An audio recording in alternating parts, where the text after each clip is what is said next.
Ça va? Pas trop chaud? Bon, super, moi aussi je suis très chaud. Alors, vous avez vu le thème? Oui, non? Bon, c'est bien. Donc je vais faire autre chose. Alors, c'est marqué, on a expliqué déjà quelques centaines de milliers de fois que la Torah n'est pas un livre d'histoire, mais qu'elle est un livre d'enseignement. Et que quand on prend un sujet qui existe dans la Torah, ce sujet-là, quand on l'élargit à son essence, alors il devient utile dans la réalité de chacun et dans les projets de chacun et dans le vécu de chacun. Alors pour essayer de comprendre ça, il y a une dimension, il y a un événement dans la Torah qui est tellement important qu'on a lu il y a 2 parachiotes, qui était le moment où les Béné Israël ont eu peur de rentrer en Eretz Israël et qu'ils ont voulu envoyer des explorateurs. Maintenant, c'est un langage un peu spécial, parce que c'est marqué là-bas, Shlach lecha anashim veyaturu et haaretz, envoie des hommes, oui, pour toi, envoie des hommes pour toi, et ils exploreront la terre.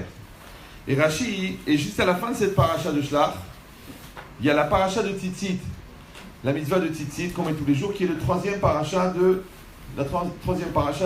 du Kriyat Shema. Et là-bas, c'est marqué Velo taturu acharei nevavchem v'acharei nechem. Ne vous détournez pas après vos cœurs, après vos yeux. Et Rashi, il dit un langage bizarre.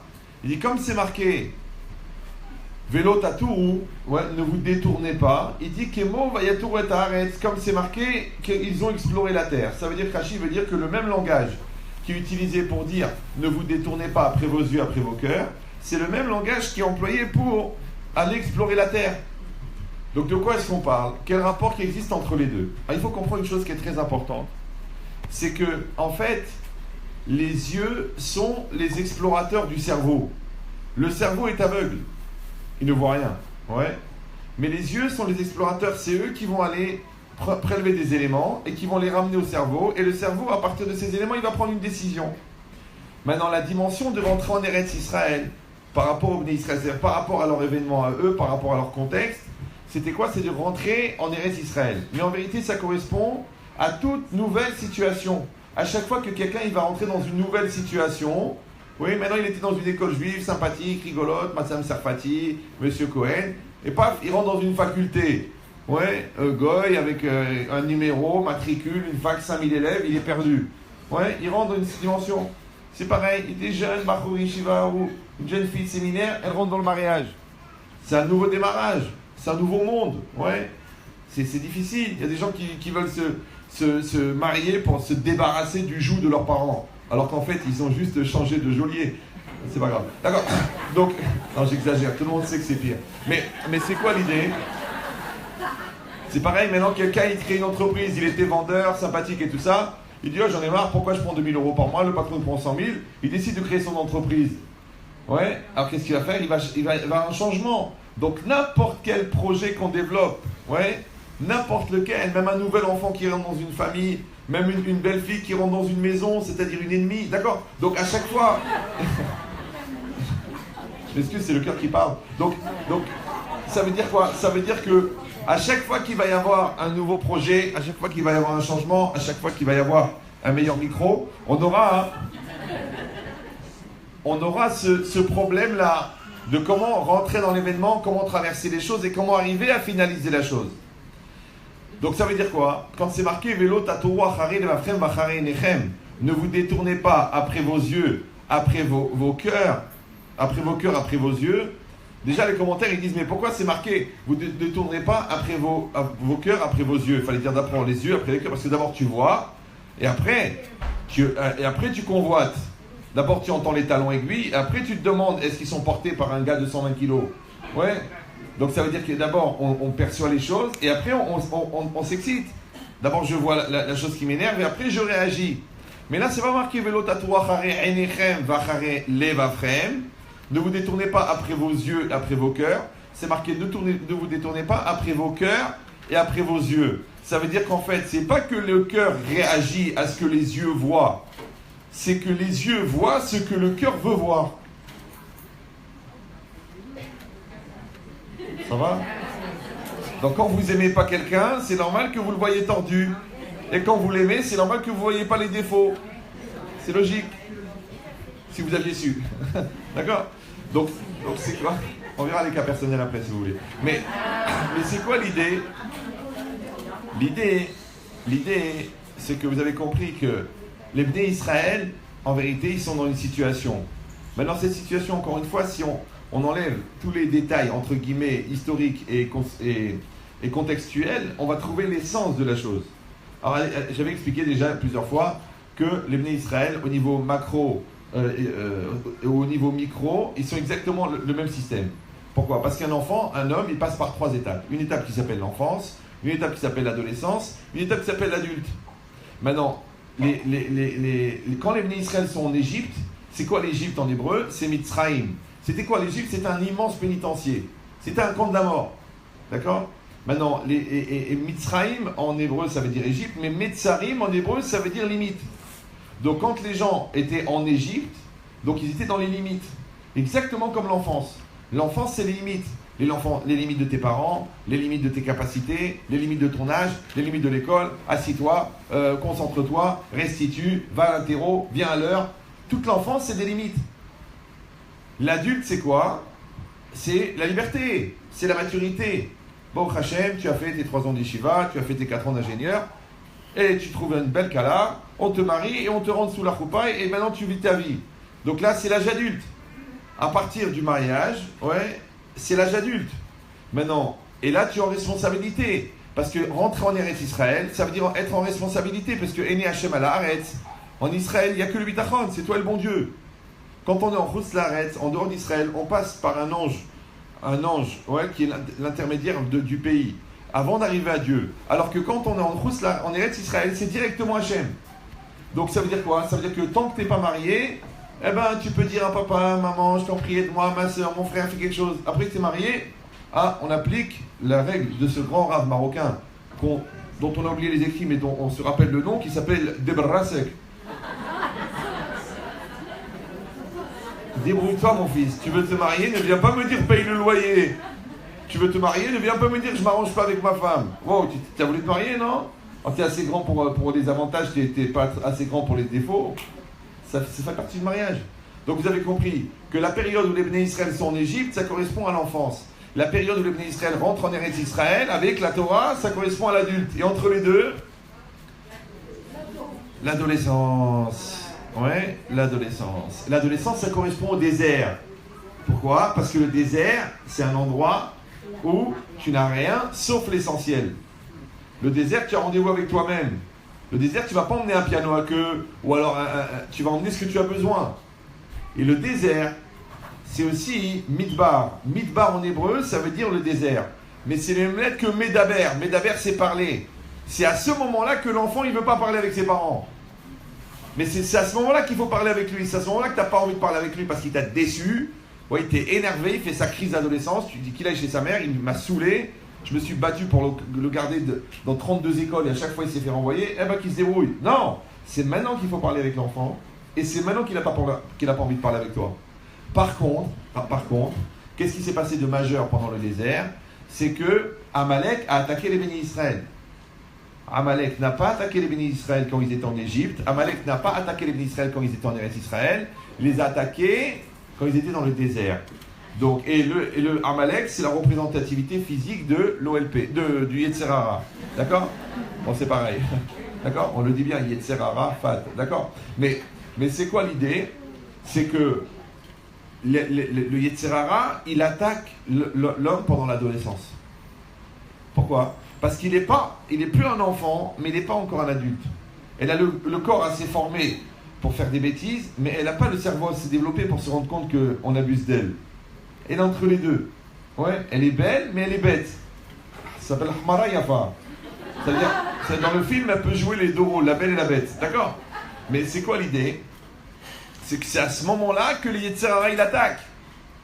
Maintenant, ce moment-là, justement, où ils doivent rentrer en Eretz Israël, il se passe un événement majeur, qu'on a lu dans la paracha de Shlach, qui est que les Béné Israël ont eu peur, ils ont voulu envoyer les explorateurs. Maintenant, je résume l'histoire pour les gens qui n'ont pas étudié le texte ou qui n'ont pas vu le film. Donc, les Béné Israël ont voulu envoyer des explorateurs. Hachem a dit, moi, je ne veux pas envoyer les explorateurs. Les Béné Israël ont insisté pour envoyer les explorateurs. Ils ont dit à Moshe, on veut envoyer les explorateurs. Moshe Rabbeinu s'est adressé à Hachem. Hachem il a dit, moi j'ordonne pas d'envoyer, toi tu veux envoyer, qu'ils envoient. Ils ont envoyé.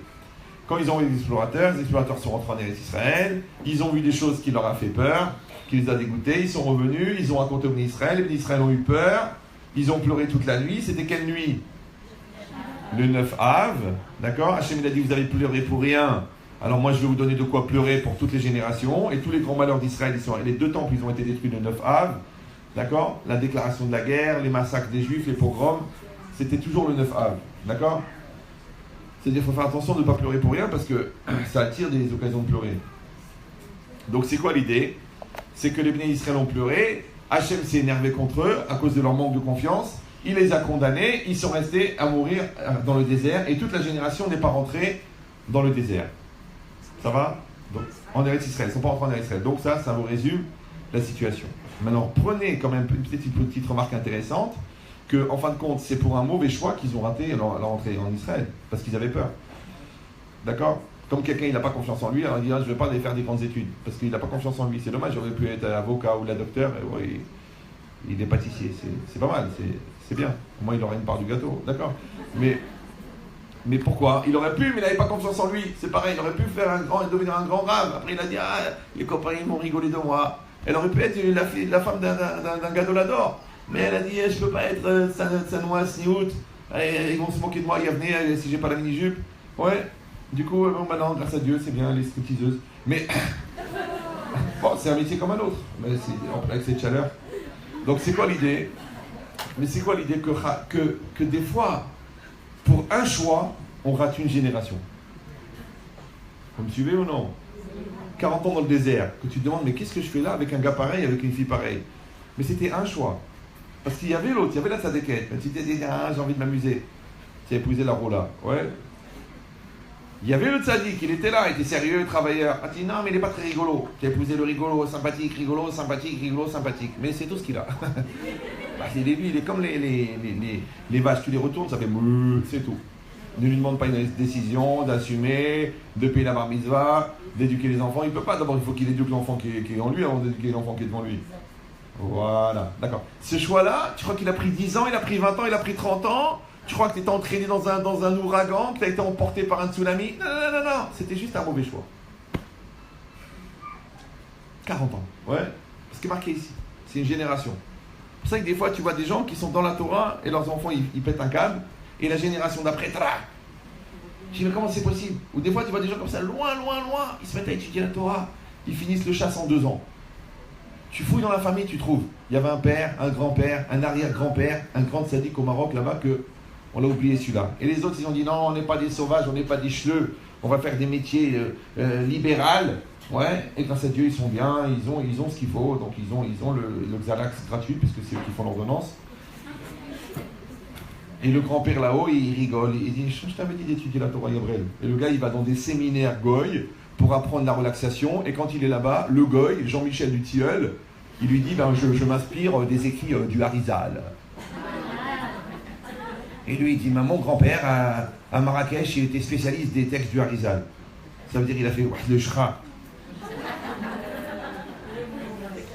Parce que le Harizal, il était déjà dans la bibliothèque. Et lui, il a été en stage en Birmanie pour apprendre ce qu'il avait devant chez lui. Bon, c'est comme ça. Ça s'appelle midi à 14h, c'est une grave maladie. Mais qu'est-ce qui est intéressant ici? C'est qu'au moment où il a fallu faire ce choix-là, au moment où il a fallu décider de faire cela ou cela, tu l'as fait d'une certaine manière. C'est quoi? C'est que tu as envoyé des explorateurs. D'accord? Qu'est-ce que c'est les explorateurs? On a dit c'est les yeux. Les yeux, ils vont aller chercher quelque chose. Maintenant, je vous donne un élément qui va vous permettre de réfléchir un petit peu sur la suite du cours. Est-ce que les explorateurs, ils ont trouvé ce qu'ils ont trouvé ou ils ont trouvé ce qu'ils ont cherché? On est entre nous, n'ayez pas peur. Pour une fois que je vous donne la parole, pour un Marocain c'est très rare, d'accord. Donc ils ont trouvé ce qu'ils ont trouvé ou ils ont trouvé ce qu'ils ont cherché? Ils ont trouvé ce qu'ils ont cherché. Ça va? Oui, non. Alors moi je pose une question idiote. Puisque on ne trouve pas ce qu'on trouve, mais on trouve ce qu'on cherche, donc on ferait mieux de s'intéresser à ce qu'on cherche qu'à ce qu'on trouve. Parce que ce que tu cherches, c'est ça que tu vas trouver. C'est comme les gens, des fois, je les vois ensemble, je les vois, bon, ils ont des très gros problèmes. Je dis, mais je me demande comment ils se sont mariés. Ouah, d'un Doberman avec un papillon. Je dis, ouais. Je dis, mais comment vous êtes mariés? Je dis, pourquoi vous l'avez épousé? Elle me dit, bah, écoutez la phrase, la réponse incroyable. Hein. Et pourtant, j'ai 10 ans de zoologie. Elle m'a dit, c'est comme ça qu'on dit, non? C'est de la zoologie, non? Ou de la psychologie, je sais pas. On peut dire zoologie, parce que des fois, parce que la femme, quand elle est fière, quand elle marche dans la rue, et que les hommes ils se retournent en disant oh la vache, alors tu vois que quelque part, on peut apprécier le bon vin. D'accord. Mais c'est ça l'idée. Que la personne. De quoi je parlais? Hein? Ouais. Voilà. Je me rappelle plus. C'est pas grave. Le bon Dieu n'aime pas mon humour. Il faut m'aider là, je suis seul. Donc c'est quoi l'idée? Non, je m'en rappelle plus. Ah oui, le Doberman. Ouais, ça je me rappelle, ça. C'est pourquoi je l'ai raconté, je m'en rappelle plus. Bon, c'est pas grave. On est entre nous, c'est pas grave.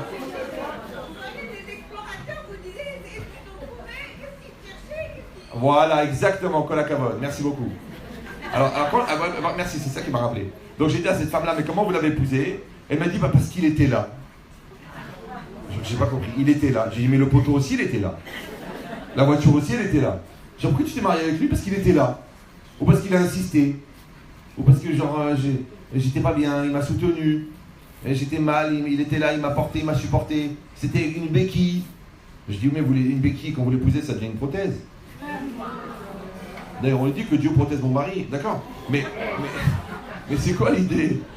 C'est que la personne, ouais, au moment où elle est là et qu'elle a une réalité devant elle, il faut bien qu'elle réfléchisse. Pourquoi? Parce qu'il y a une phrase en français très bizarre. C'est quand quelqu'un il a des problèmes, on dit tu l'as bien cherché. Pourquoi on dit ça? On devrait dire tu l'as bien trouvé. Non. Pourquoi? Parce que tu ne trouves pas ce que tu trouves. Tu trouves ce que tu cherches. Maintenant, tu cherches les problèmes. Il y a les problèmes. Tu cherches le lashon hara. On va t'envoyer des gens pour raconter du lashon hara. Tu cherches des affaires embrouillées. On t'envoie des embrouilles. D'accord? Tu cherches à mettre le stress dans la maison. Tu vas trouver le stress dans la maison. Un Shabbat pourri de nerfs. Ouais? Mais c'est toi qui l'as cherché. T'es venu, tu piques, tu trucs. C'est quoi? Il n'y a pas assez de ça là. C'est quoi ce truc? Vous êtes en retard. Qu'est-ce que vous faites des enfants? J'en ai marre. C'est quoi cette famille? Ah ben c'est normal. Il y en a un comme ça, il m'a dit Raman Chitri, je vais divorcer. J'en peux plus. C'est une maison de déprimés. Tout le monde fait la tête, ma femme elle pleure, les enfants ils stressent, l'autre il est asthmatique, l'autre il a de l'eczéma. J'en peux plus de cette famille. J'en peux plus. Je dis, tu veux que je te dise la vérité ou un truc qui te fait plaisir? Il m'a dit, vous pouvez me dire la vérité? Je dis, écoute, je connais très bien ta famille. En vérité, ils vont très bien.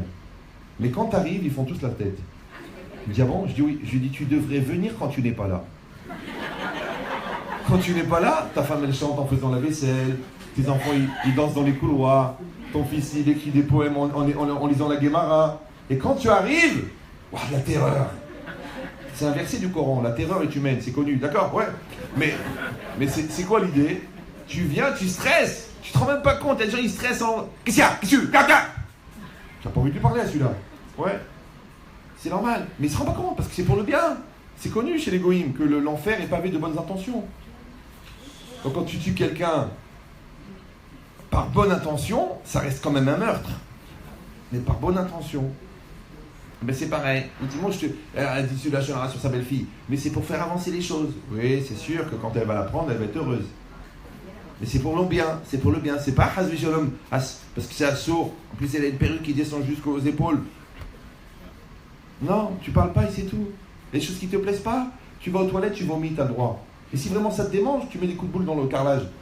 Et quand ça va mieux, tu dis, ah, je crois que j'ai plus rien à dire. Et ben voilà, tu deviens intelligente. Pourquoi? Parce que sachez-le, on ne regrette jamais les mots qu'on n'a pas dit. C'est les autres qu'on regrette. Et quand tu les as dit... C'est cuit. Exactement. Ouais. Donc qu'est-ce qui est marqué ici? Que Hachem, les Bnei Israël ont voulu envoyer les explorateurs. On a des explorateurs, c'est quoi? C'est des gens qui vont aller chercher quoi? Ils vont aller chercher ce qu'on leur dit de chercher.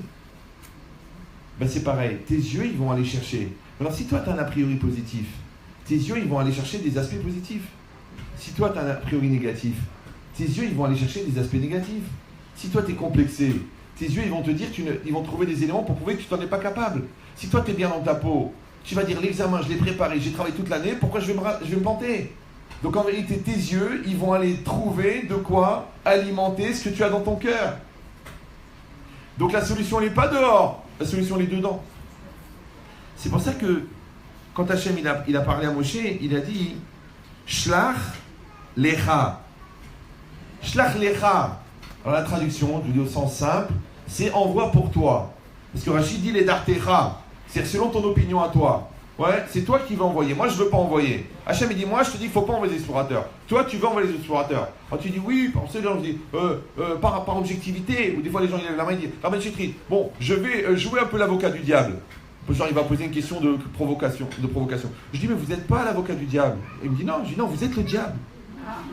Parce que moi, pendant 2 heures, je me crève à créer un impact de spiritualité contre 180 000 heures de Yetzerara, et vous, avec votre question à 2 balles, pour vous faire remarquer, vous cassez tout l'impact de la conférence. C'est comme si l'autre t'a préparé un gâteau de malade, et toi, tu mets 3 gouttes de pipi dessus. Tu dis, mais ça se mange, hein, l'urine, ça se voit, hein, c'est juste de l'eau colorée. Hein. Tu sais quoi, j'ai plus soif. Il y a des gens comme ça, ils ont le génie de détruire l'impact, de casser les ambiances. Ouais, une petite phrase. Ah, merci d'être venu. Dommage, je n'étais pas venu seul. Ah, le cadeau que tu m'as demandé, tiens, le voilà. Étouffe-toi avec. C'est un petit mot en plus. C'est les 3 petites gouttes de pipi. Ouais. Ton gâteau, je te l'ai fait. Le gâteau de ta mère. Tu veux le gâteau de ta mère? Je t'ai fait le gâteau de ta mère. Mais c'est tellement le gâteau de ta mère. C'est normal qu'il est ta mère. Il est ta mère. Je dis, mais c'est quoi ce goût? Il est ta mère. C'est de la fleur d'oranger avec des oranges amères. Parce que c'est ta mère. Parce que quand tu la pétris avec la ramba. Qu'elle s'étouffe, elle et sa race. J'exagère. Mais si peu. D'accord. Mais qu'est-ce que ça veut dire? Ça veut dire qu'en vérité, ce qu'on crée, ouais, c'est ce qu'on est. Ta maison, elle te ressemble, ouais. Ta façon d'être, elle te ressemble. Ta façon de vivre, elle te ressemble. Ta façon de rigoler ou de faire la tête, elle te ressemble. Donc ça veut dire quoi? Ça veut dire Shlach lecha. Il a dit Shlach lecha, on a dit la traduction, ça veut dire envoie pour toi parce que moi je ne t'ordonne pas. Mais si on a une deuxième lecture, une lecture ce qu'on appelle le Ben Shetritienne, d'accord? C'est que ici lecha, ça veut dire envoie vers toi. Shlach lecha. Quand Moshe Rabbeinu, Hachem il a dit à Abraham Avinu, lech lecha. Lech lecha, ça veut dire va-t'en, va pour toi. Lecha, ça veut dire pour toi. Mais lecha, ça veut dire aussi vers toi. Donc lech lecha, va vers toi, c'est-à-dire va en toi, va au fond de toi, va chercher chez toi qui c'est qui veut ça. Parce que les gens s'étonnent de la réalité qui les entoure. Les gens sont choqués par les événements, les gens sont déçus par leur entourage, les gens ne comprennent pas leurs enfants, ne comprennent pas pourquoi leur mari n'est pas celui qu'ils voudraient qu'il soit. Mais si tu t'aimes tellement que tu voulais que ton mari soit comme toi, il fallait t'épouser à toi. Alors t'es comme toi. Ouais. Non, tu as épousé quelqu'un d'autre. Maintenant tu as 2 solutions. Ou tu vas attendre qu'il devienne ce que tu attends de lui, ou tu vas prendre le même temps pour apprendre à aimer celui qu'il est. C'est comme tu veux. Je sais que ça a l'air évident, mais combien des déçus? Ah, moi j'aurais voulu qu'ils soient comme ça, moi j'aurais voulu qu'ils pensent comme ça, qu'ils réagissent comme ça. C'est pour ça qu'ils ont créé tous ces feuilletons américains. C'est pour toutes les frustrés. C'est vrai. Son mari il s'appelle Marlouf, mais elle voulait un Willy. D'ailleurs on entend la nuit crier ah Willy, c'est ça. Mais il s'appelle pas Willy, il s'appelle Marlouf. Il n'est pas américain, il est un Marocain. C'est comme ça. Ah, tu dis oui. Eh bien, il n'est pas, voilà, c'est pas quelqu'un qui crie, c'est pas quelqu'un qui chante. C'est quelqu'un comme ça. Il est sobre, il est discret, il est comme il est. Alors celle qui est indiscret, elle veut un extraverti. Si quelqu'un est extraverti, elle dit tu manques de sobriété. Celle qui est intellectuelle, elle dit je voudrais que tu sois plus pratique. Celui qui est pratique, elle dit pourquoi tu n'es pas intellectuel? Arrête de râler, arrête. Râler, ça va te coûter très cher de râler. Je suis obligé d'employer un certain nombre de mots en arabe pour préparer l'intégration à la future génération. C'est pas grave. Bon, mais qu'est-ce qui est marqué ici?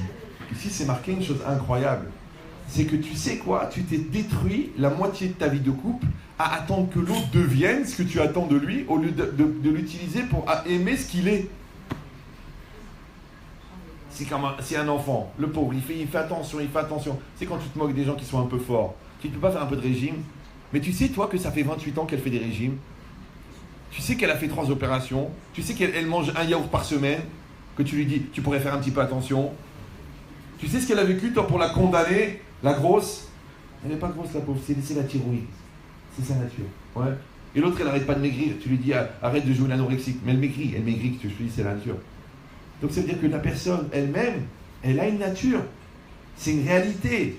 Maintenant, quand la personne a tout fait pour changer, et que le maximum qu'elle a pu changer, c'est ce qu'elle est, eh bien, il faut l'aimer pour ce qu'elle est. Maintenant, il n'y a pas de différence entre aimer la personne pour ce qu'elle est, et aimer la réalité pour ce qu'elle est, et aimer son entourage pour ce qu'il est, parce que tu apprécies la réalité qui est devant toi. Donc, quand tu vas envoyer les explorateurs, ouais, je te dis, tu vas trouver ce que tu cherches. Donc, si tu es bien dans ta tête, et tu es heureux et équilibré, tu vas trouver des sources d'équilibre. Tu vas trouver des satisfactions. Tu vas trouver des gens merveilleux. Mais si tu es paranoïaque, ou tu es bipolaire, ou tu es stressé, ou tu es mal dans ta tête, tu vas trouver des gens qui ne t'aiment pas, tu vas manquer de preuves d'amour, tu ne vas pas recevoir les encouragements qu'il faudrait. Mais c'est quand même bizarre que tu n'es entouré que de monstres. C'est ça l'erreur. Ouais. C'est quoi? Shlach lecha. Envoie chez toi, va fouiller à l'intérieur. Pourquoi? Parce que tout ce que tu vois, tout ce que tu crées, tout ce que tu développes, ça vient de toi. Vous savez, c'est comme si vous emmenez un enfant voir un spectacle de marionnettes. Pas des marionnettes, des ombres chinoises. Donc il y a un écran comme ça qui est tendu, avec une lumière allumée derrière, et derrière il y a un monsieur qui est en train de faire des ombres. Maintenant ça raconte l'histoire d'un prince qui va aller sauver une princesse d'un dragon, mais il y a l'enfant, il a 8 ans, et il y a son père qui a 40 ans qui est assis à côté de lui. Maintenant les deux ils sont en train de regarder le spectacle. D'accord? Maintenant, l'enfant il suit cette histoire. Lui il est pris dans le truc, donc il voit vraiment, et puis en plus il y a de la musique, il y a des dialogues, il voit la petite princesse qui court, il voit le dragon qui arrive, il voit le prince qui vient pour sauver. Ok, mais l'adulte, le père qui est assis à côté, ouais, parce qu'il y a le père et le fils, il y en a bien un des deux qui est saint d'esprit quand même. Ça fait le père, le fils et... C'est pas grave. Incroyable, vous avez réagi vraiment comme des croix. Alors c'est quoi l'idée? C'est que le père, lui, il sait qu'il y a quelqu'un derrière qui fait les ombres chinoises. Vous me suivez ou non? Alors c'est une image. L'écran, c'est la réalité. Derrière la réalité, il y a le bon Dieu qui est en train de faire les ombres chinoises, qui crée la réalité. Et devant, il y a le spectateur de la réalité, c'est-à-dire l'homme. Maintenant, l'homme, quand il n'est pas croyant, lui, qu'est-ce qu'il veut? Il voit une histoire. Il dit, ouais, l'autre il lui court après, l'autre il attrape. Ouais, celui-là il mérite, celui-là il a du bien, celui-là il a du mal, il ne voit pas. Mais celui qui est adulte, ouais, celui qui est croyant, il sait que derrière, il y a quelqu'un qui fait les ombres chinoises. Ouais, il sait que ça vient à cause de ça, et ça vient à cause de ça, et que les choses, elles ne sont pas gratuites, et qu'elles sont précises au millimètre près. Donc maintenant, on a une question. Attention. Est-ce que la réalité que je vois, c'est la réalité qu'on me montre, ou c'est la réalité que je crée? Parce que cet enfant-là, il voit une histoire. Et cet adulte-là, il voit l'ashgaha, il voit l'intervention divine. Ça va? Maintenant, chacun d'entre nous doit se poser la question. Est-ce qu'en fait, je vois une réalité qui existe, ou je vois une réalité que je crée? Bon, c'est pas une question, c'était une formulation interrogative qui vous préparait mentalement à écouter ma réponse. D'accord? Mais c'est quoi l'idée? Alors je vous dis, on va dire 50-50. On va être méchant avec personne. 50% de la réalité, tu la reçois de ce que Dieu te propose, qu'on appelle une proposition divine. Et 50%, c'est toi qui la crée parce qu'on appelle le libre arbitre. Vous me suivez ou non? Le bon Dieu, il t'envoie un magasin et toi, tu travailles dedans. Le bon Dieu, il t'envoie un enfant et toi, tu essaies de l'éduquer. Le bon Dieu, il t'envoie de l'intelligence et toi, tu travailles avec. Donc il y a toujours une part de Dieu, une part de l'homme. Ça va? Maintenant, pour les grandes sadikim, on va dire que la part de l'homme, elle est 99%.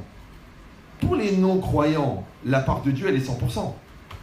Bah oui, parce que le problème, c'est que quand toi, tu ne vois pas Dieu dans ta réalité, il n'y a pas Dieu. Il y a la nature. Non, c'est quoi la nature? La nature, c'est la main de Dieu. Alors, quand vous frappez un chien avec un bâton, qu'est-ce qu'il fait le chien? Il mord le bâton. Mais après, il y a quelqu'un qui tient le bâton. Et le même qui tient le bâton, il a aussi un fouet. Et si tu es nerveux, il a même un pistolet.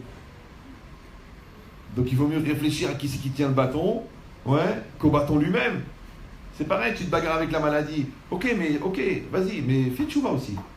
Non, après ça sert, ça veut rien dire, c'est l'opium du peuple, c'est pour les braises, j'ai bien parlé avec mon médecin. Mais ton médecin, il dort avec sa fille. De quoi tu parles? J'exagère? Bon. Ouais, en disant qu'il fume des joints. Donc ça veut dire quoi? Ça veut dire que la personne, tu ne peux pas demander à un non-croyant de t'expliquer la croyance. Ça va? Moi, des non-juifs, ils m'appellent, ils me disent, mon cancérologue m'a conseillé d'écouter vos cours en protocole parallèle à la chimiothérapie que je fais en ce moment. Il est goy. Et le fudge, il me dit, la religion, c'est des bêtises, c'est des trucs, des inventions.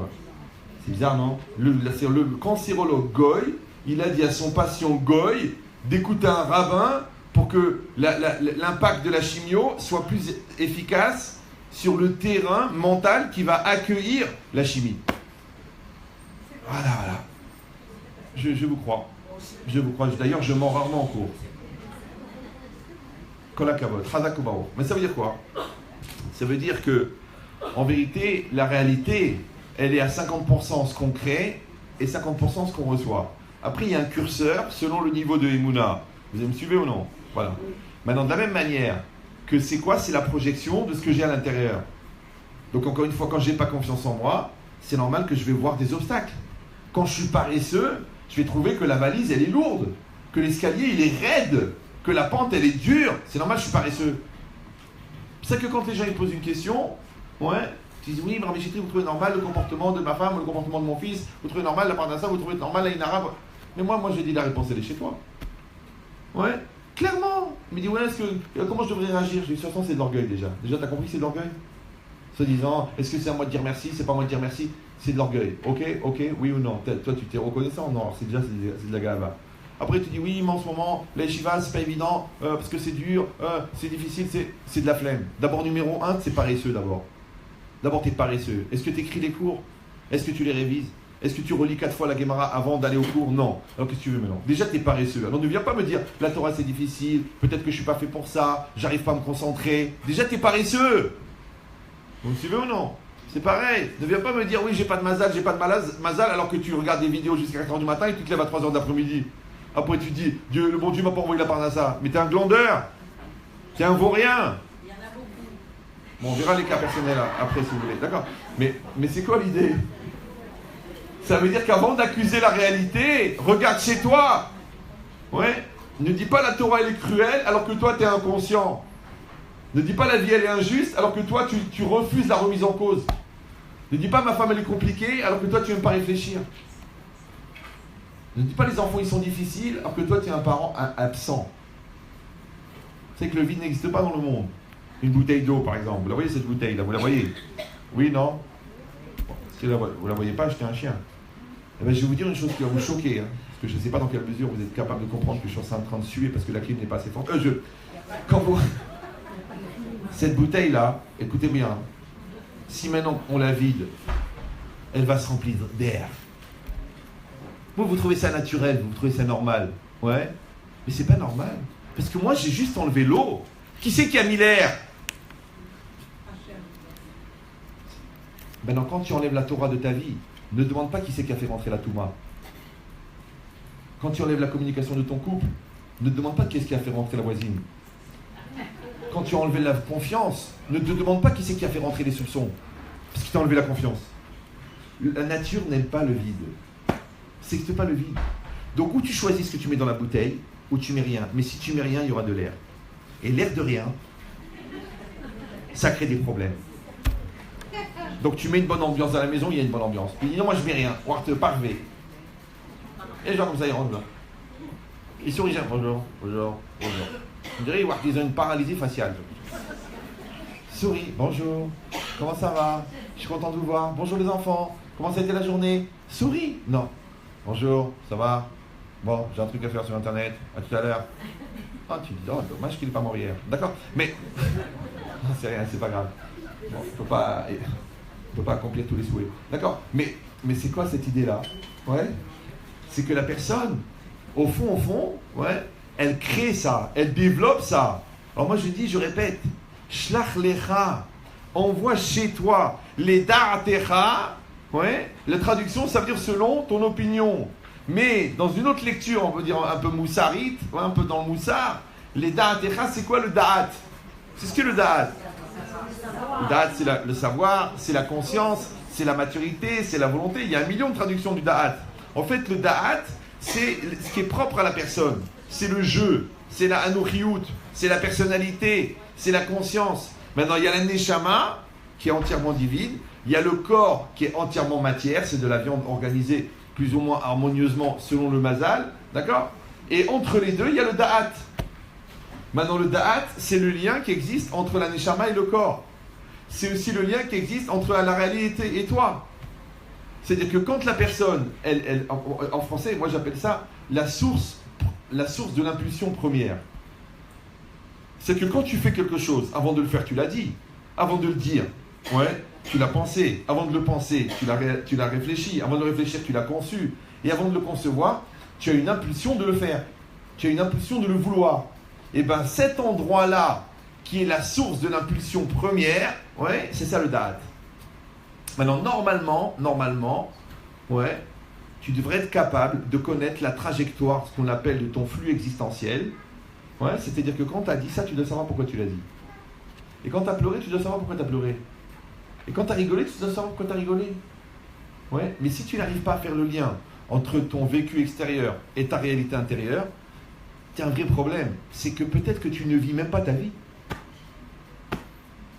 Ah bah ouais, c'est l'autre qui est folle, c'est l'autre qui est fou.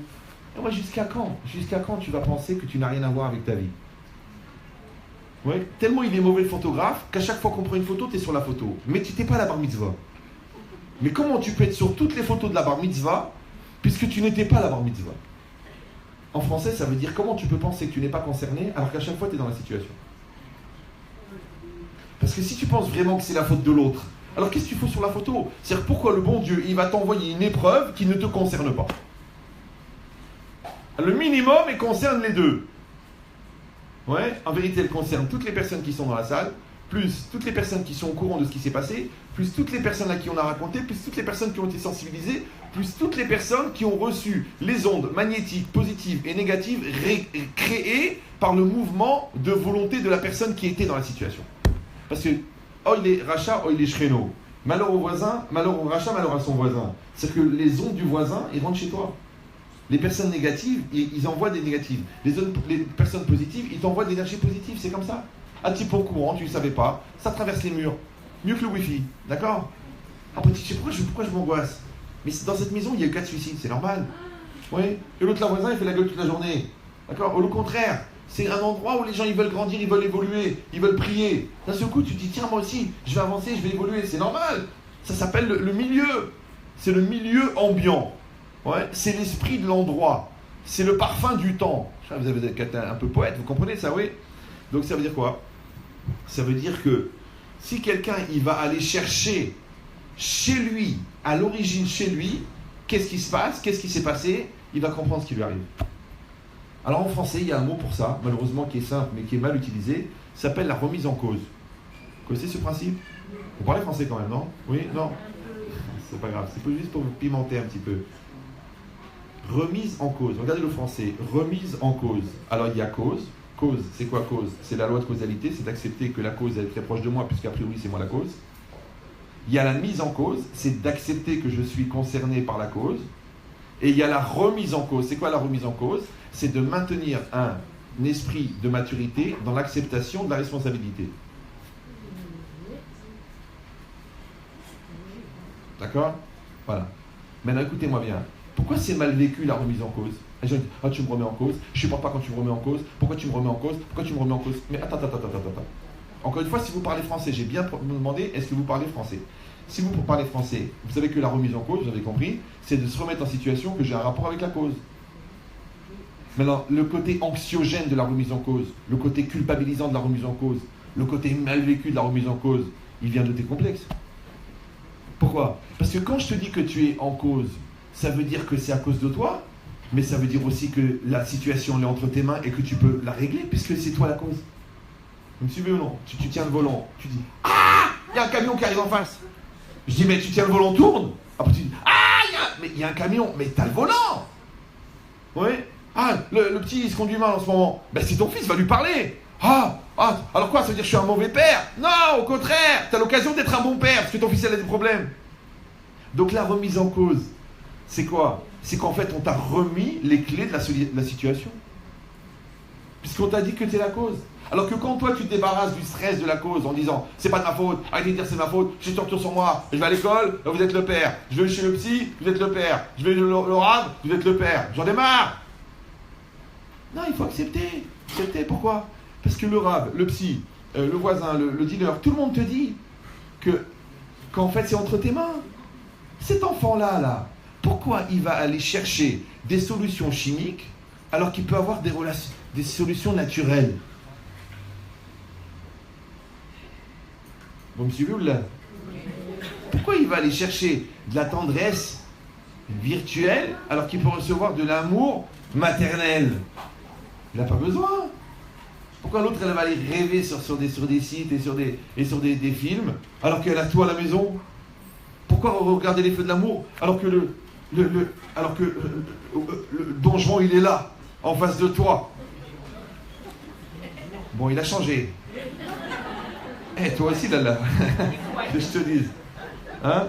Oh, mais c'est normal. Parce que vous êtes référencé sur yahasra.com. D'accord? Mais c'est ça l'idée. L'idée, c'est que la personne, en vérité, qu'est-ce qu'elle va faire? Shlach lecha, ledartecha. Remonte chez toi, fouille à l'intérieur, réfléchis, qu'est-ce que tu penses? Qu'est-ce que tu veux? Parce que si tu viens dans un esprit négatif, ne t'étonne pas que les mots ils sont négatifs. Mais nous, qu'est-ce qu'on attend, nous? On attend les conséquences négatives à cause de la réaction négative de la personne d'en face, qu'on demande mais comment ça se fait qu'elle a réagi pareil, après que l'autre elle a la force de nous expliquer et on dit parce que tu m'as parlé comme ça, et après que la personne dit ah c'est parce que j'ai parlé comme ça, alors je dis et pourquoi j'ai parlé comme ça, et là je vais dire ça à cause de l'autre, et après je vais lutter, je vais dire c'est quand même un petit peu à cause de moi parce que j'étais énervé, j'étais fatigué, et après je vais dire pourquoi j'étais fatigué, parce que j'ai mal géré les priorités, et parce que j'ai cru que c'était pas à moi de le faire, et voilà. Bon, quand tu reviens à toi, l'histoire elle est réglée. Shlach lecha, ledartecha. Ouais. Maintenant, les gens, ils payent des psys, ils payent des analystes, ils payent des psychanalystes. Mais toi, tu peux faire le travail. Tu t'assois, tu prends ton café, tu te mets devant la fenêtre et tu réfléchis. Pourquoi je me suis énervé? Pourquoi j'ai mal parlé? Pourquoi j'ai peur? Pourquoi j'ai mal pris cette remarque? Ouais. Elle me dit, il n'y a pas assez à manger. Je t'ai fait 17 salades, 2 viandes, 2 poissons. Ouais. Ta mère, elle mettait une boîte de thon avec 2 halotes. Donc quand tu me dis, tu fais pas assez à manger, il n'y a rien à manger dans cette maison, je sais que c'est des mots qui ne veulent rien dire. C'est juste ton Satan qui a utilisé ta bouche pour me faire du mal. Maintenant, quand je vois un enfant qui s'énerve, je vais m'engueuler avec un enfant. Mais quel âge j'ai, moi, pour m'engueuler avec un enfant? Ah, parce qu'il a 45 ans et que je l'ai épousé. Et alors, il a des crises aussi. Comme moi, j'ai des crises. On dit en français, oh, arrête de faire l'enfant. Arrête de faire l'enfant. Ah, mais t'es vraiment une gamine. Donc, tu vois, t'es une espèce de bipolaire. Genre, t'assumes, t'es là, t'es bien. Et après, d'un seul coup... Alors, je dis, au lieu d'être capable d'analyser la bipolarité de l'autre, t'as qu'à analyser la tienne, déjà. Déjà, toi-même, tu vas dire, attends, là, je ne suis pas moi-même. Là, les mots, ils ont dépassé ma pensée. Là, pourquoi je dis toujours et jamais? À quoi ça sert? Ça fait du mal. Ouais. Et pourquoi je vois que je attrape que le négatif? Et pourquoi je vois toujours la pièce manquante? Et pourquoi je vois le maillon faible? Et pourquoi je vois l'erreur? Comment ça se fait? Pourquoi j'ai un regard négatif? Pourquoi à chaque fois que je dis oui, je rajoute mais? Pourquoi oui, mais? Dis oui et c'est tout. Oui, mais. Pourquoi? C'est marqué ici. C'est Yetzirah. C'est le Satan. Il est très fort, très puissant. Il rentre jusqu'au plus profond de toi-même. Je te dis, celui qui connaît bien son Yetzirah, mais il peut soigner son psy.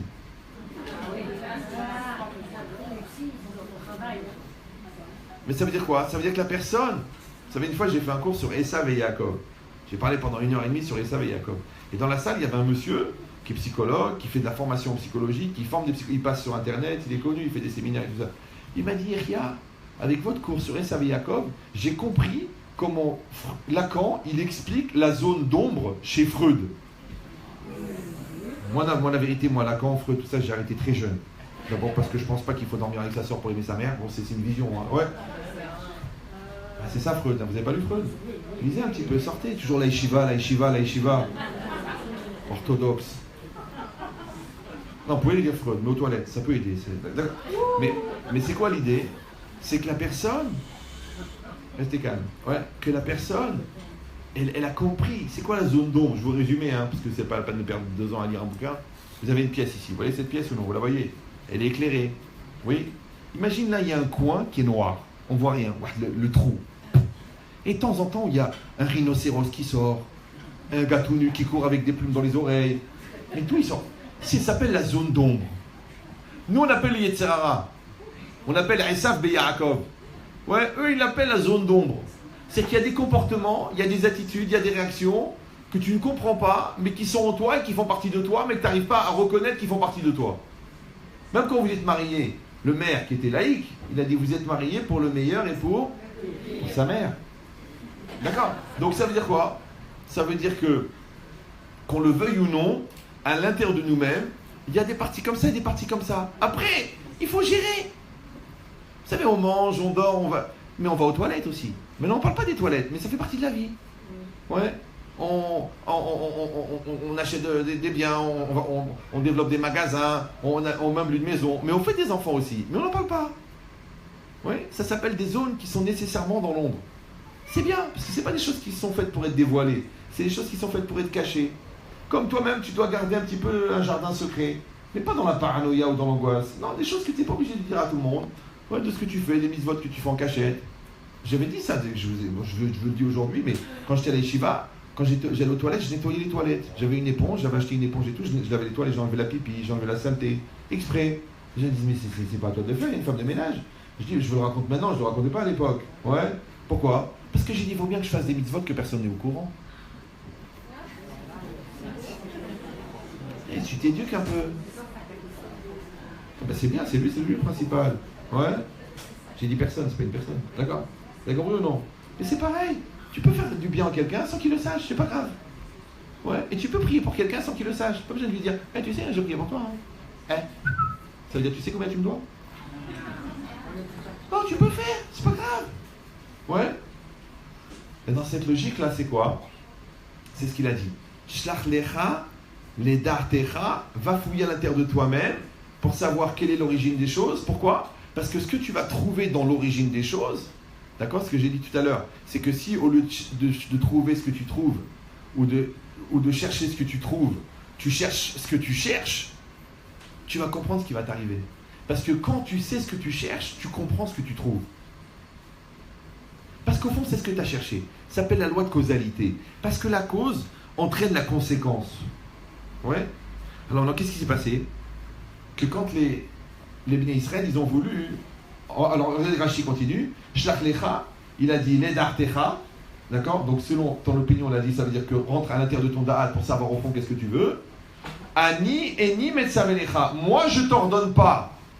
C'est-à-dire qu'Hachem, il dit à Moshe Rabbeinu, moi, je t'ordonne pas d'envoyer les explorateurs. Mais toi, tu vas les envoyer. Encore une fois, le contexte. Les Bnei Israël, ils sont paniqués, ils ont eu peur. Ouais.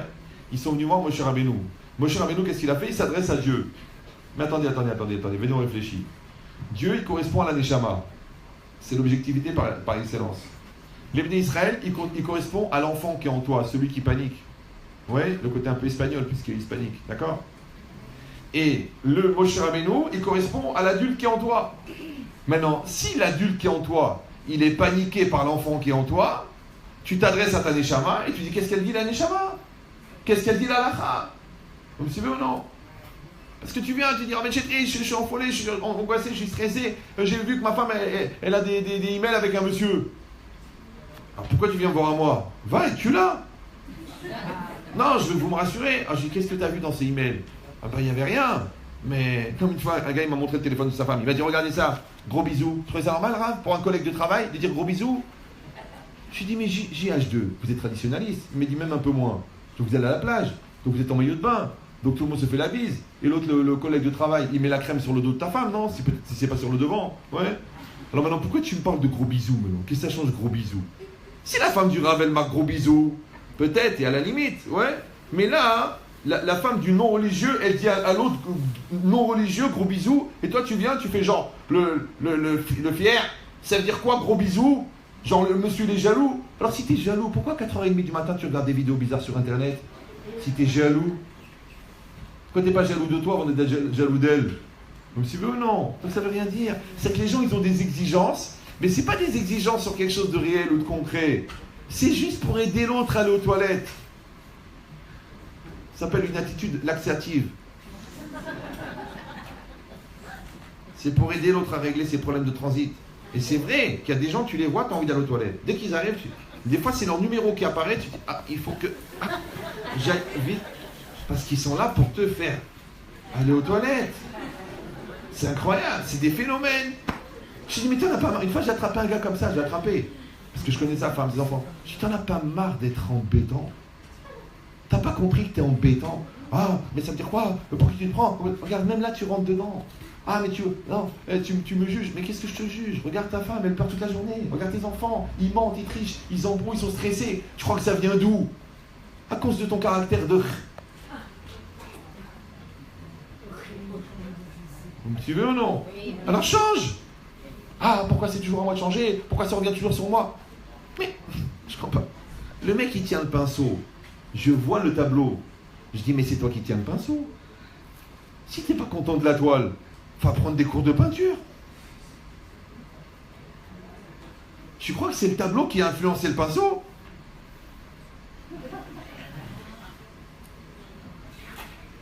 Il a dit, Ani, Eni, Metzavelecha.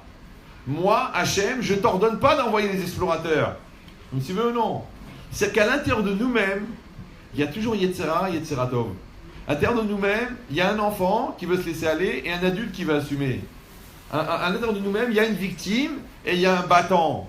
Ouais, il y a quelqu'un qui est sûr qu'il va réussir et quelqu'un qui est sûr qu'il va se planter. Maintenant, il faut juste décider lequel des deux qui parle, lequel des deux qui agit, lequel des deux qui décide. Oui, ils viennent chez moi. Ah, mais chérie, j'en peux plus, ça va plus, j'en peux plus, c'est difficile. Bon, je dis, ça t'a fait du bien, t'as vomi, c'est bon, on peut passer à autre chose maintenant? Non, mais je crois que vous n'avez pas compris jusqu'à quel point. Il n'y a pas d'avenir, mon frère. Il n'y a pas d'avenir dans la souffrance. Il n'y a pas. Qu'est-ce que tu veux faire un monument, la commémoration de ta douleur? Tu veux qu'on fixe une journée pour l'Archouma que tu as pris? Qu'est-ce que tu veux? Tu veux la journée du souvenir de l'Archouma? Là, c'est fini maintenant. Tu fais le ménage, tu te laves la figure et hop, on y va, on continue. On avance. C'est impossible autrement. On n'a pas le choix. Moi, il vient me dire, mais regardez la belle fille. Et je dis, écoute, ton fils, il a épousé. Tu es condamné à vivre avec. Et si affinité, à l'aimer. Mais si tu continues à faire cette guerre, qu'est-ce que tu veux qu'il la laisse avec 3 enfants, il revient chez toi à la maison? Mon fils adoré? Non, maintenant tu te débrouilles avec ta femme, mon frère. Tu l'as choisie, tu grandis avec elle. Allez, va. Va la soigner, va te soigner toi aussi. Va, parce que c'est ça son défaut, c'est qu'elle te ressemble. Mais ça veut dire quoi? Ça veut dire qu'on n'est pas là pour s'installer à la plage en train de prendre le soleil. On est là pour travailler. Maintenant, le travail, ça coûte beaucoup d'efforts. Mais malheureusement, la satisfaction ne vient que du travail. Donc, ou tu veux la satisfaction qui suit les efforts, ou tu veux la déception qui suit la glande. C'est comme tu veux. Maintenant, la glande et la déception, tu es obligé de les justifier. Et comme on appelle légitimer la déception qui vient de la glande, on appelle la victimisation. Voilà. Donc, où tu veux des solutions, tu veux des problèmes. C'est marqué ici. Il a dit, Enim et Tzavelecha. Moi, Hachem, je ne t'ordonne pas. La Neshama, elle te dit, écoute, je ne sais pas ce que tu veux. L'alacha, c'est l'alacha. Ouais, c'est ça l'alacha. La femme, elle est permise, la femme, elle est interdite. C'est ton argent, c'est pas ton argent. D'accord? C'est pas grave. Hachem, il va t'envoyer. Oui, mais c'est difficile de renoncer à 20 000 euros. Mais c'est pas ton argent, c'est du gazelle. C'est volé. Oui, mais il paraît qu'on peut embrouiller l'assurance. Il paraît que je peux l'attaquer au prud'homme. Avec le stress, je peux lui prendre 20 000. Mais il t'a employé. Il t'a fait travailler.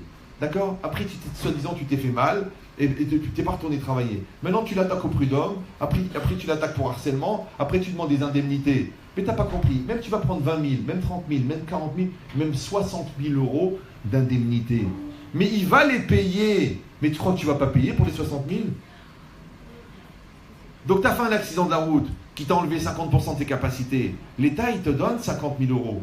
Maintenant, toi, tu fais semblant que tu as perdu 50% de tes capacités et tu prends les 50 000. Le bon Dieu, pour être juste, il est obligé de t'enlever 50% de tes capacités puisque tu as déjà touché l'argent. Ah ben oui, rien ne se perd, rien ne se crée, tout se transforme.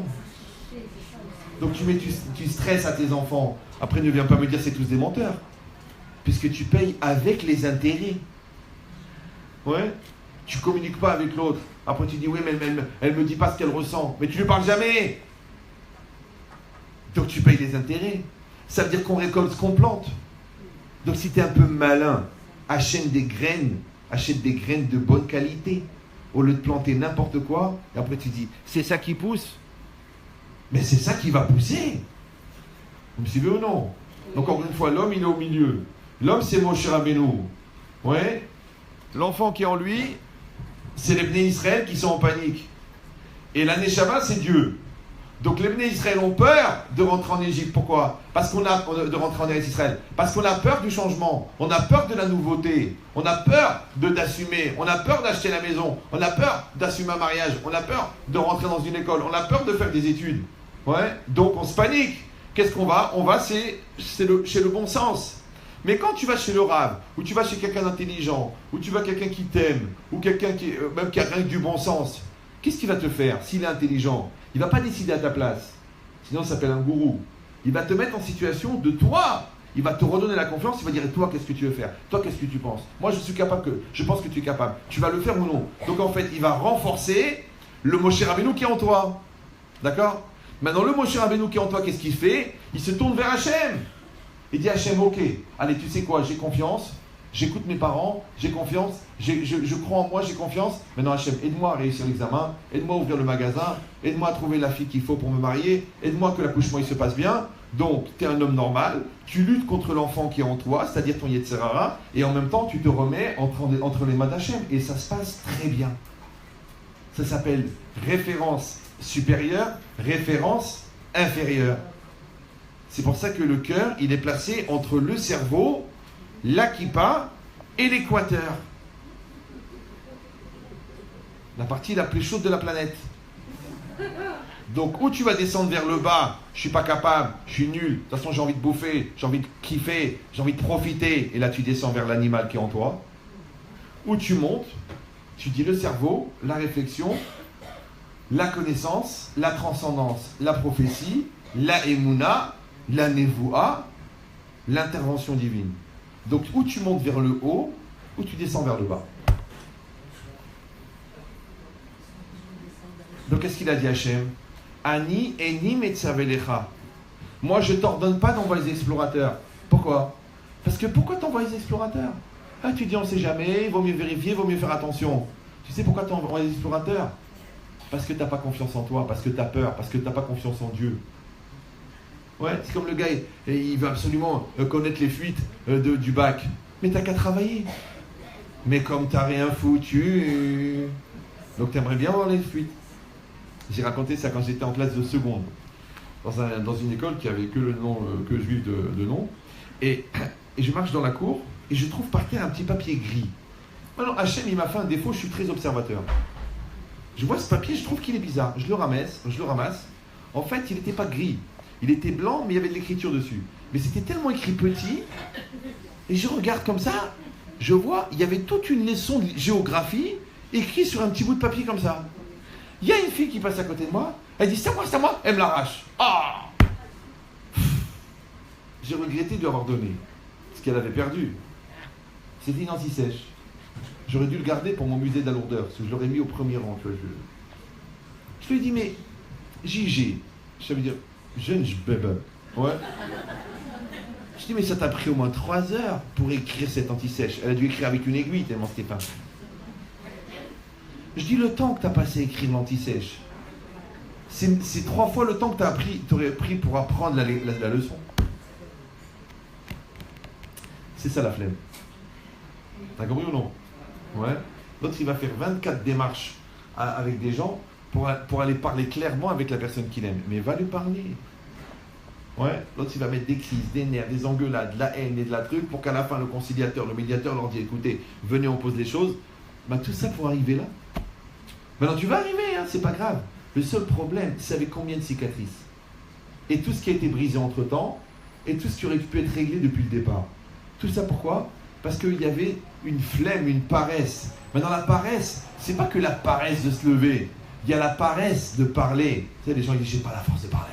Quoi, il faut de la force pour parler, pourquoi pour la shonara? T'as déjà vu qu'un gars il a fait un claquage de la bouche? Ouais. L'autre il dit, j'ai pas la force de réfléchir. Quoi, c'est fatigant de réfléchir, est-ce que le cerveau c'est un muscle? L'autre il dit, j'ai pas la patience d'attendre. Quoi, t'attends pas le bus pendant des heures et des heures dans toute ta vie? En vérité, c'est que ça s'appelle la flemme d'exister. La flemme de réaliser. La flemme de se remettre en cause. Donc si toi tu n'es pas capable de lutter contre cette tendance-là, peut-être la moitié de ta vie elle est bloquée pour rien. Et c'est ça que j'ai dit. Si la moitié de ta vie tu as des faux problèmes et que l'autre moitié tu essaies de trouver des vraies solutions à des faux problèmes, mais tu n'as toujours pas réglé les vrais problèmes parce que tu les as même pas abordés. Alors rappelez-vous qu'avec un morceau de savon, on peut remplir la salle de bain de mousse. Maintenant un jour, si Dieu veut, t'en auras marre d'être dans la mousse. Ouais, il m'a dit ça, pourquoi c'est comme ça? C'est mal passé, c'est trop facile, tu connais pas sa mère, c'est trop dur, j'ai pas la tête, j'ai pas les nerfs, c'est trop dur. Tout ça c'est de la mousse, tu fais de la mousse, tu fais de la mousse, tu fais de la mousse, tu fais de la mousse. Mon amour, viens on attrape la savonnette. Parce que quand tu attrapes la savonnette, tu dis quoi, c'est pour ça qu'on s'est pris la tête? Au lieu de me dire je suis dépensière, dis-moi j'ai peur pour l'argent, ok, viens t'as peur pour l'argent. On va faire des enveloppes, on va s'asseoir, on va prier, on va faire un emprunt, on va trouver une solution. Mais ne me dis pas, tu dépenses. Parce que si je dépense pas plus, regarde si tu regardes, je dépense pas. Mais toi, t'as peur. Attrape la savonnette. Ouais. Oui. Ne dis pas l'enfant, l'enfant il vole les goûters au GAN. Parce que c'est un voleur comme toute la race de tes parents. Non. Il vole, tu sais pourquoi? Parce que à chaque fois tu lui dis, allez c'est trop, ça suffit, c'est du gaspillage, vous allez jeter. Non, tu lui mets un cajot de pommes, ouais, un cajot de gâteau. Tu dis prenez ce que vous voulez. Le premier jour il va en prendre 15. Le deuxième jour il va dire ça sert à rien. Le dernier jour il va prendre un, il va dire c'est parce que j'ai besoin, j'ai. Mais quand tu lui fais hack, lui il fait hack. En fait qu'est-ce que tu as fait? Tu n'as pas donné le goûter, tu l'as éduqué à la suffisance. Ça n'a rien à voir. Maintenant, le projet, c'est pas de donner à manger aux enfants, sinon ça s'appelle de l'élevage. C'est de les éduquer. Maintenant, comment tu veux lui transmettre autre chose que ce que tu es? Et comme les pharmaciens ne vendent pas de cravate, d'accord? Donc on ne peut jamais donner à l'autre ce qu'on n'a pas en stock. Donc tu es obligé d'abord d'acquérir le produit et ensuite de le distribuer. Donc, Aodon Kolo, cousin de Marco Polo, ouais. Shlach lecha, reviens chez toi. Mais regardez la progression de la phrase, elle est très bizarre. Donc Hachem il a dit, Shlach lecha, envoie pour toi, les dartecha, selon ton esprit, d'accord? On a dit ça voulait dire que tu reviens à l'intérieur de toi-même pour analyser quelle est la cause première de ton acte. Ani eni metzavelecha, Hachem il te dit, moi je ne t'ordonne pas, ça veut dire que ta conscience qui vient de ta neshama, elle te dit, tu n'as pas besoin de faire ça, mais tu veux le faire quand même. Et après, la dernière phrase, elle est plus grave. Après, il dit, Im tirtse shlach. Si tu veux, envoie. Alors là, tu comprends rien. Je comprends pas. Hachem, il vient, il dit comme ça. Shlach lecha. Envoie pour toi. D'accord? Il dit, attention, moi je te préviens, moi je veux pas que tu envoies. Tu veux envoyer, envoie pour toi. Parce que moi, je veux pas. Ouais? Ani animé savelecha. Moi, je t'ordonne pas. D'accord? Donc, tu as compris que lui, il veut pas, et que Moshe, il veut. Oui, ça va? Et d'un seul coup, retournement de situation, il dit ok, im tirtse, si tu veux, envoie. Je comprends pas. Attends, je comprends plus rien. Tu me dis de ne pas envoyer. Après, si tu me dis si tu veux, envoie. Alors j'envoie ou j'envoie pas? C'est compliqué. Oui, non, oui. Alors je vais vous raconter une histoire, vous allez comprendre d'un seul coup. Tu vois ton fils, il a rencontré une fille. Bon, soi-disant c'est un chidour. En fait c'est une présentation. En fait c'est une drague. En fait c'est un échange de téléphone à la sortie de l'Yeshiva Ktana. Je rigole, ouais. Alors maintenant, toi tu vois la fille. Parce qu'il t'a parlé à toi, il parle pas à ton père, parce qu'il sait que ton père il va le décapiter. Ouais. Tu dis écoute mon fils. C'est un truc à démarrer dans la Touma. Comment veux-tu que ça se termine dans la Kedusha? En plus vous êtes des bébés. T'as 16 ans, t'as 17 ans. C'est-à-dire que t'es même pas né. Ton jean il est plus vieux que toi. D'accord? En plus de ça, c'est pas du tout le même milieu. D'accord? Parce que pourquoi tu la dragues à elle? Parce qu'elle n'est pas religieuse. Et toi, tu es religieux. Mais non, réfléchis. Pourquoi un religieux va avoir une non-religieuse? Parce que la religieuse, elle va lui dire mais qu'est-ce que tu fais que tu es en train de me parler? Oh, je suis au séminaire. Donc il va prendre une non-religieuse. D'accord? Après, pourquoi la non-religieuse, elle va chercher un religieux? Parce qu'elle veut les valeurs du religieux, mais elle ne veut pas les contraintes de la religion. sais pas si vous me suivez. Donc les deux fous sur le vélo, il y en a un qui va pédaler et l'autre qui va freiner. Imagine le genre de couple que ça va faire. Ouais. Tu t'étonnes qu'ils sont toujours en bas de la côte puisqu'il y en a aucun qui veut pédaler, un qui veut freiner. Et en plus, ils font ça par intermittence. Il y en a un qui fait des efforts, l'autre qui fait la gueule. Après, quand l'autre il dit bon, quand même, je vais faire des efforts, l'autre il dit c'est trop facile, je vais faire la gueule pour les jours où tu as fait les efforts. Ou les jours où tu as fait la gueule, on finit plus. Donc tu vas dire à ton fils, écoute mon fils, c'est pas le même niveau social, c'est pas la même mentalité, c'est pas la même culture. Regarde, son père il est alcoolique, sa mère elle est folle. D'accord. Toi tu as une enfance équilibrée. Je sais que quand on a le meilleur, on rêve du pire. La preuve, c'est que les gens qui ont le pire, ils rêvent du meilleur. Mais là, c'est pas un flirt, c'est pas une drague, c'est un mariage. Ouais, t'es marié dans un an, peut-être t'auras un bébé. Réfléchis, c'est important, c'est pour la vie. C'est pas que maintenant tu viens, après tu me dis, papa, je veux pas une patinette, je veux un vélo. Non, là, je veux pas me dire, papa, j'en veux une autre. Oh, c'est une femme, c'est un cœur, c'est une sensibilité. Alors réfléchis. Ah non, je la veux, papa, je la veux. Ah, vous comprenez pas, de toute façon, je suis pas comme vous, je suis pas religieux comme vous. Alors des fois, c'est le contraire. Des fois, c'est un gars qui est pas religieux du tout. Ouais, moi, il me téléphone, monsieur Menchetri, écoutez, nous avons élevé nos enfants dans la laïcité. La laïcité. École Goy, première communion, cochon à Pâques, la Hanoukia à côté du Père Noël. Et notre fils, que Dieu nous protège, il est devenu religieux. Qu'est-ce qu'on a fait au bon Dieu? Je dis, écoutez, il y a pire qu'en maladie.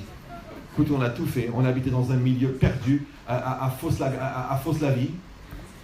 C'est un endroit où ils enterrent tous les vivants.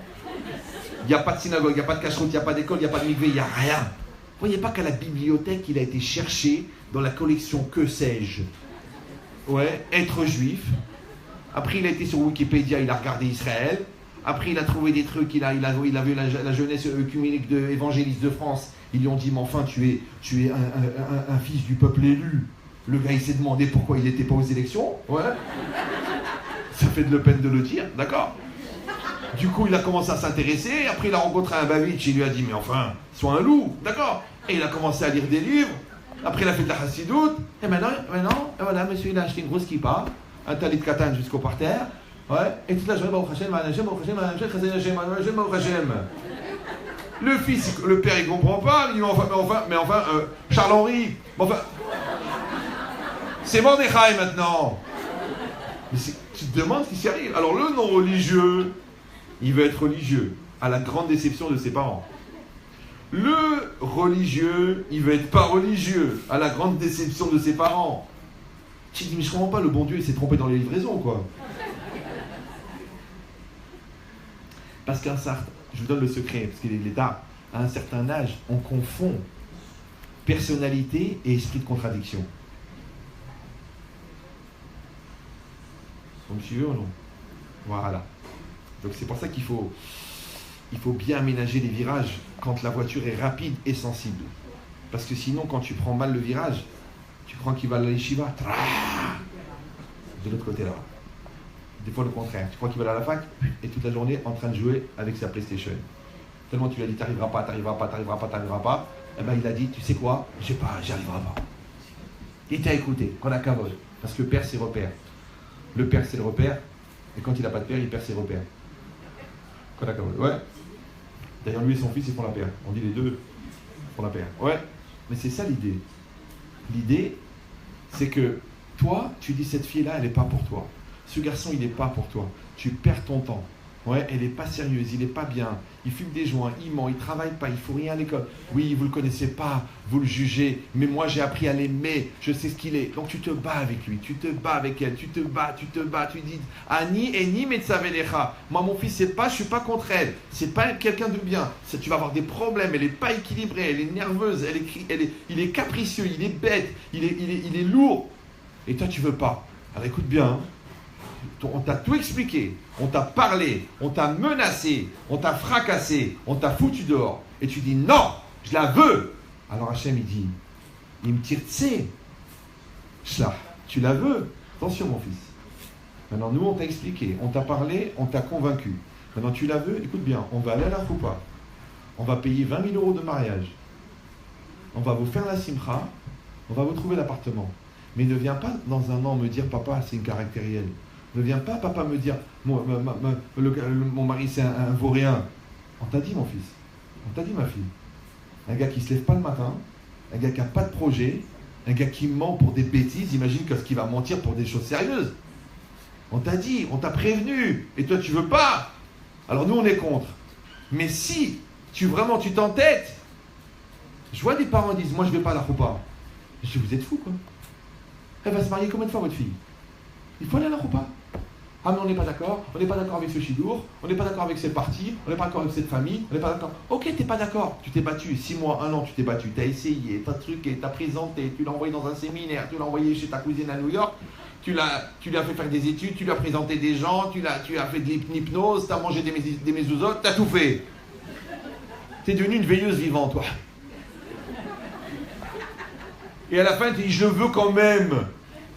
Parce que c'est un point sur lequel elle te ressemble, elle est têtue comme toi. Tu dis alors ma fille, on va aller à la roupa. On va aller, on va rencontrer les parents, on va faire les choses dans les règles. Il me tire, tu sais, schlach. Ça va? Pourquoi? Parce que de toute façon, je t'aime. Tu es ma fille, tu es mon fils. De toute façon, je suis avec toi. Mais même dans tes erreurs, je suis avec toi. Mais là, des gens, quand ils ne comprennent pas, il faut qu'ils prennent un mur. Et quand ils prennent le mur, ils comprennent. Eh bien, il y a des gens, il faut leur souhaiter qui rencontrent le mur le plus tôt possible. Comme si veut ou non. Ils viennent en pleurs, ils disent, ah, mais j'ai découvert qu'il m'a trompé, mon copain, mon fiancé m'a trompé avec ma cousine. Je dis, mais bracha que tu l'as découvert avant le mariage. C'est une bracha. Oui, mais j'aurais préféré que ça se passe autrement. Et tout le monde voudrait trouver des billets de 500 € dans la rue. Raïti, Bene Alia, Ben Moratim. Il n'y en a pas beaucoup. Ouais, c'est normal.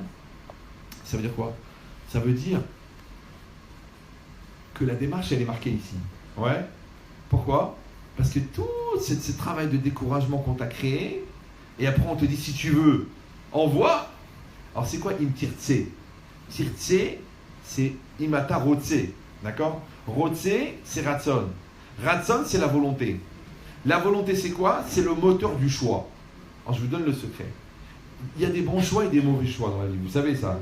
Il y a des bons choix et des mauvais choix. Mais d'un autre côté, je vous le dis, ça c'est ce qu'on dit a priori. Vous savez qu'est-ce qu'on dit a posteriori? Parce que des fois on est a priori, des fois on est a posteriori. Donc a priori, on dit il y a des bons choix et des mauvais choix. Mais a posteriori, on dit tous les choix sont bons. Ça veut dire que tous les choix qu'on assume sont bons. À l'époque, tu n'étais pas capable. Tu as fait un mauvais choix. Si tu l'assumes, ça deviendra un bon choix ou au moins une expérience. Vous me suivez ou non? Mais si le contraire, c'était un bon choix, mais tu ne l'assumes pas, il devient un mauvais choix. Il y a des gens, ils ont tout pour être heureux. Mais comme ils n'assument pas, ça devient une erreur. Vous me suivez ou non? Ils sont trompés d'yeshiva. C'est une yeshiva très dure. D'accord? Et le mec, il voulait un truc un peu plus cool. S'il assume, il va se renforcer. Dans cette yeshiva, il va devenir très bon. Et après, quand il va aller dans une autre yeshiva, il va trouver ça facile. C'est pareil. Lui, en vérité, il ne voulait pas faire architecte. Il voulait faire du droit. Mais maintenant, il est en 4e année. Il lui reste 1 an. Tu écoutes, mon fils. Il te reste 1 an. Crève, étouffe-toi, mange du chien, fais-toi une piqûre d'anesthésie, mais fini. Quand tu vas finir architecture, on s'en fiche que tu ne vas pas être architecte. Mais quand tu as fini quelque chose, tu as atteint ce qu'on appelle le format de quelque chose de fini. Et quand tu as fini quelque chose, tu peux finir autre chose. Mais quand tu as raté le BEPS, raté le bac, raté le permis, raté le bus et raté le train, si tu rates ton mariage, à la limite, c'est légitime. Vous me suivez ou non? Ça veut dire que tu dois être dans une dynamique de réussite. Or, c'est quoi la réussite? La réussite, c'est pas de faire quelque chose de bien. La réussite, c'est d'assumer ce que tu as fait. Parce que quand tu assumes ce que tu fais, ça te fait grandir. Maintenant, les bons choix que tu assumes, ils te renforcent. Les mauvais choix que tu assumes, ils te renforcent. Mais il faut assumer. C'est ce qu'il a dit. Toi, moi, je ne t'ordonne pas. Mais imtirtse, si vraiment tu vois que cet enfant, il veut ça, cet enfant, il veut aller à l'yeshiva, ne l'empêche pas. Parce qu'il est en 4e année de dentaire, il veut aller, laisse-le. Si cet enfant-là, vraiment, il ne veut pas aller à l'yeshiva, il veut faire des études, mais il te jure sur la tête de sa mère qu'il va étudier tous les matins, laisse-le. Ne dis pas, Hazvi Shalom, ça se fait pas, qu'est-ce qu'ils vont dire les voisins? Quoi, les voisins, ils vont assumer la thérapie? Et la batlanout? Et les enfants du batlan, ils vont assumer tout ça? Non. Donc ça veut dire, tu écoutes mon fils. Moi, ce que j'ai besoin de savoir, c'est pas si tu vas étudier ou pas étudier. Ce que je veux savoir, c'est est-ce que tu vas être un tzaddik ou tu vas pas être un tzaddik. C'est quoi un tzaddik? C'est quelqu'un qui assume. Ouais. Alors si tu as un rachat avec un chapeau, ça m'intéresse pas. Ouais. Mais si tu as un tzaddik sans kippa, ça m'intéresse. Parce que tu es devant Hachem et tu es à 100% dans ton choix. C'est ce qu'il a dit. Toute la démarche, elle est Ani shlach lecha, lecha, ledartecha, ani ani mesavelecha. Et d'un seul coup, im tirtse shlach. Vous avez compris ou non? Si tu veux vraiment, Hachem il va t'aider. Pourquoi? Parce que Hachem n'est pas dans la négligence. Mais Hachem il est dans la maturité. Donc même un mauvais choix, quand tu l'assumes, Hachem il est avec toi. Je vous raconte une histoire. J'étais une fois au Canada. Et juste après le cours, un jeune couple, ils viennent me voir. Ah mais Chétrit, on veut vous parler. Bien sûr, c'est la fille qui parle. Bon, ça veut dire quelque chose. Elle avait un ventre, Sacom, c'est une marque connue à Paris, d'accord. 8e ou 9e ou 12e mois, je sais pas, un truc énorme. Elle s'assoit en face de moi, et lui, il est là, un petit jeune, là, en train de regarder sa montre, comme ça, genre, j'espère que ça va pas durer trop longtemps. Bon, déjà, tu analyses avant qu'ils ont parlé.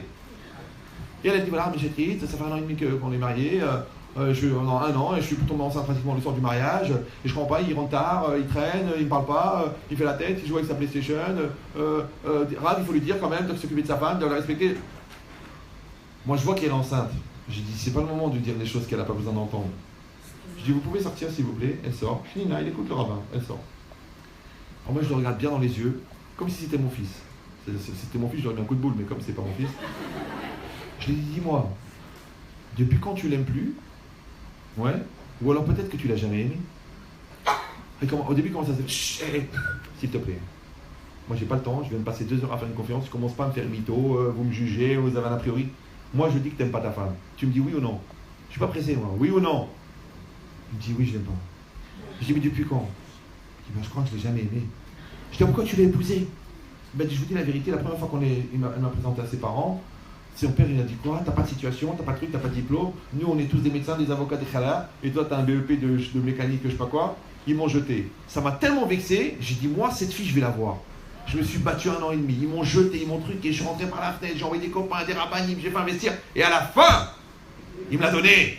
Et je l'ai épousé. Mais à aucun moment, il s'est posé la question, est-ce qu'il aimait? Mais elle, la Hanina, elle n'a pas compris. Elle aimait vraiment.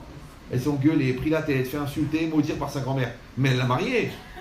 Et lui, il n'avait pas aimé. Je ne sais pas si vous me suivez.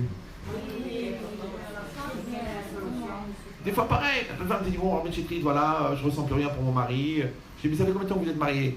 Bah, en fait, ça fait 21 ans qu'on se connaît, mais ça fait 16 ans qu'on est mariés. Je dis, vous êtes mariés à quel âge? À 20 ans. Ah, donc vous l'avez connu à 15 ans. Oui, je l'ai connu à 15 ans, mais on n'a rien fait. On était sérieux quand même. On est copains, camarades, d'accord? Et à 20 ans, on s'est mariés. Et là, ça fait 16 ans.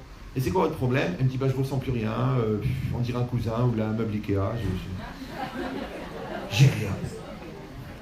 Je lui dis, mais quand vous l'avez connu, vous aviez 15 ans? Elle me dit oui. Je dis 15 ans, ça fait 5 ans comme ça, de bonjour, bonjour. Et après, vous passez à l'étape adulte, toujours avec les mêmes sentiments. Je dis, alors quand est-ce que c'est passé de la camaraderie à l'amour? Peut-être jamais. Et ouais, combien d'années on peut être camarade? Mais pourquoi la personne n'a pas le recul sur ça? Cette semaine, j'ai fait un Shabbat plein à Montmagny. Donc le soir, ils m'ont laissé les jeunes, que les jeunes, jusqu'à 1h30 du matin. Et je leur ai parlé de ça. Tu crois que la Torah, elle interdit qu'on côtoie? Montmagny, c'est dans les territoires, d'accord? Donc, à côté d'Épinay, là-bas, à la frontière de Gaza. Donc, je lui ai dit, mais pourquoi vous croyez que la Torah, elle ne veut pas que les garçons et les filles se côtoient? Pourquoi?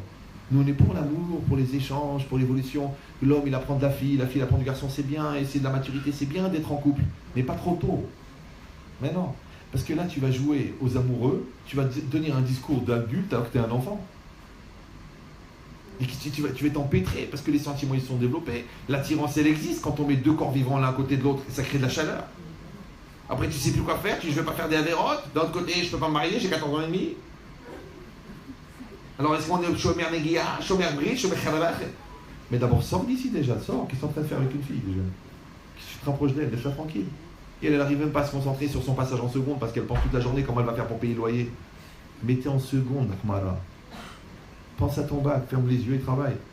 Ouais.